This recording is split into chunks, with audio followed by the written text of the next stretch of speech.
Hello மக்களே, welcome to decay vision. இன்றைக்கி என்ன பார்க்க போகிறோன்னு பார்த்தீங்கன்னா, ஊக் பிராண்ட்லேருந்து ஒயர்லெஸ் மைக்ரோஃபோன் ஒன்று வாங்கியிருக்கோம். அதோட கம்ப்ளீட் ரிவ்யூ தான் பார்க்க போகிறோம். இதில் வந்து என்னென்னலாம் இருக்குதுன்னு சொல்லி பார்த்தீங்கன்னா, நமக்கு வந்து ஒரு ரிசீவர் கொடுத்துட்றாங்க. அதுபோல் பார்த்தோம்னா நமக்கு வந்து 2 டிரான்ஸ்மிட்டர் வந்துடுது. அந்த ரிசீவர் தான் நான் வந்து மொபைலில் இப்போ கனெக்ட் பண்ணியிருக்கேன். அதனால் வந்து அதை உங்களுக்கு காமிக்க முடியல. இப்போ இந்த இமேஜில் காமிக்கிறேன். அதுதான் வந்து ரிசீவர். அதுபோக பார்த்தீங்கன்னா நமக்கு வந்து 2 டிரான்ஸ்மிட்டர் இருக்குது. அது ஒரு எண்ட்லேருந்து வந்து நம்ம மூலமாக இன்னொரு எண்ட்லேருந்து இன்னொரு ஆள் வந்து கனெக்ட் பண்ணிக்கலாம். 2 பேர் வந்து கனெக்ட் பண்ணுற மாதிரி கொடுத்துருக்காங்க. பாக்ஸ் பார்த்தீங்கன்னா நமக்கு வந்து இந்த மாதிரி தான் இருக்கும். இதில் ஒரு யூஎஸ்பி கேபிள் ஒன்று வந்துடும். இது மூலிமா நம்ம வந்து இந்த பாக்ஸுக்கு வந்து சார்ஜ் போடுறோன்னா போட்டுக்கலாம்.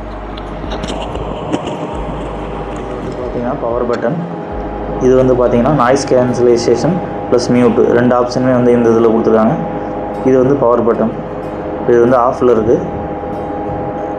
ஒரு 3 செகண்ட் அமுத்தி பிடிச்சிங்கன்னா இந்த மாதிரி உங்களுக்கு வந்து ஆன் ஆகிடும். இப்போ எல்லோ கலரில் எரியுது. இப்போ நம்ம மைக் வந்து நமக்கு ஆன் ஆகிடுச்சுன்னு சொல்லி அர்த்தம். இதே நாய்ஸ் கேன்சலேஷன் வேணும்னா நீங்கள் வந்து இது ஒரு டைம் அமுத்துனீங்க அப்படின்னா இது க்ரீன் கலரில் மாறிடும். க்ரீன் கலரில் மாறிடுச்சுன்னா நமக்கு வந்து நாய்ஸ் கேன்சலேஷன் ஆப்ஷன் வந்து ஆக்டிவேட் ஆகிடுச்சுன்னு சொல்லி அர்த்தம். இது உங்களுக்கு வேண்டாம் அப்படிங்கிற மாதிரி இருந்தால் இதை நீங்கள் வந்து மறுபடியும் இன்னொரு டைம் ப்ரெஸ் நம்ம வந்து மியூட் ஆப்ஷன் வேணும் அப்படின்னோம்னா அது இந்த மெயின் ஃபங்க்ஷன் பட்டன் பவர் பட்டன்லேயே இருக்குது. இதை ஒரு டைம் அமுத்துனீங்கன்னா நமக்கு வந்து ரெட் கலரில் வந்து பிளிங்க் ஆகுது. அப்படின்னா வந்து மியூட் ஆகிருக்குன்னு சொல்லி அர்த்தம். இதே இன்னொரு டைம் பிளிங்க் அமுத்துனீங்க அப்படின்னா மறுபடியும் வந்து நார்மல் பொசிஷனுக்கே வந்து வந்துடும். இந்த டிரான்ஸ்மிட்டர் பார்த்திங்கன்னா நம்ம மொபைல் கனெக்ட் பண்ணுறது வந்து ரொம்ப ஈஸி. ஃபஸ்ட்டு வந்து நம்ம ரிசீவர் எடுத்து வந்து மொபைலில் வந்து கனெக்ட் பண்ணிக்கணும். அதாவது நம்ம சார்ஜ் போடுற போர்ட்டில் இருக்கு இல்லைங்களா, அந்த போர்ட்டில் வந்து கனெக்ட் பண்ணிக்கணும். இப்போ நான் அந்த ஃபோனில் தான் ரெக்கார்ட் பண்ணிட்டுருக்கேன். அதனால் வந்து என்னால் அதை காமிக்க முடியல. அது கனெக்ட் பண்ணிங்க அப்படின்னாவே நமக்கு வந்து ஆட்டோமேட்டிக்காக வந்து சிக்னல் வந்து அதுலேருந்து வர ஆரம்பிச்சிடும். அதுக்கப்புறம் வந்து இந்த டிரான்ஸ்மிட்டர் எடுத்து இந்த பவர் பட்டன் ஆன் பண்ணிங்கன்னா இது 2 வந்து பேர் ஆயிடும். நம்ம ஆட்டோமேட்டிக்காக வந்து வீடியோ வந்து அதுக்கப்புறம் வந்து ரெக்கார்ட் பண்ணிக்கலாம். நம்ம ரிசீவர் வந்து ஒரு சில மொபைலில் ரிசீவர் கனெக்ட் பண்ணாலும் நமக்கு வந்து காமிக்காது, எந்த சிக்னலுமே கொடுக்காது.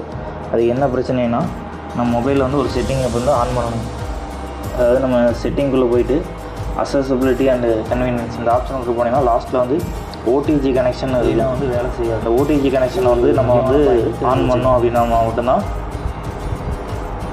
நம்மளோட வந்து இந்த ரிசீவர் வந்து வேலை செய்யும். இல்லைன்னா வந்து வேலை செய்யாது. இது ஒரு முக்கியமான பாயிண்ட்டு, தெரிஞ்சு வச்சுக்கோங்க. தட்ஸ் ஆல் மக்களே. இந்த வீடியோவை பிடிச்சிருந்தால் லைக் பண்ணுங்கள், கமெண்ட் பண்ணுங்கள், மறக்காமல் ஷேர் பண்ணுங்கள். உங்களுக்கு இதில் இந்த மைக்ரோஃபோனில் வேறு ஏதாவது டவுட் இருக்குது, இது எப்படி யூஸ் பண்ணணும்னு தெரியல அப்படிங்கிற மாதிரி ஏதாவது இருந்தால் சந்தேகம் இருந்ததுன்னா எனக்கு கமெண்ட் பண்ணுங்கள். நான் கண்டிப்பாக ரிப்ளை பண்ணுறேன். தேங்க்யூ.